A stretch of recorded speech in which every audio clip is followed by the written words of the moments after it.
खरासोबत केलेली कृत्य पूजा विधीचा भाग असं खरात मुक्त फळ उधळतोय। खराचा पोलीस तपासात धक्कादायक दावा आहे।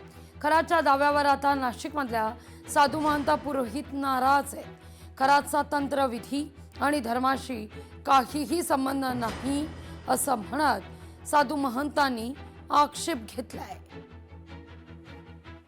यांनी जे काही दुष्कृत्य केलेलं आहे, कृपया या दुष्कृत्याशी आणि याचा धर्माशी संबंध आहे असं जोडलं नाही पाहिजे।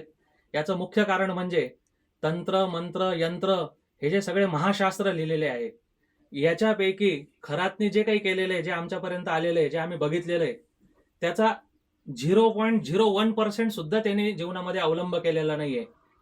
ती एक मनोविकृती आहे। आता जे काही प्रकार घडला आहे, या प्रकारामध्ये मलाही या सगळ्या गोष्टींचा खूप काही त्रासाला समोर जावं लागलेलं आहे। मी एक वैदिक आहे, बरेच यज्ञयागही देखील केलेले आहे, पण या अशा भोंदूबाबाच्या नादी लागून आमचं देखील नावाचं कुठंतरी या ठिकाणी डॅमेज झालेलं आहे। बऱ्याच जणांचं आम्हाला या ठिकाणी सहकार्य आणि स्त्री म्हणून ते स्वतः लक्ष देऊन करतायत याची संपूर्ण माहिती दिली।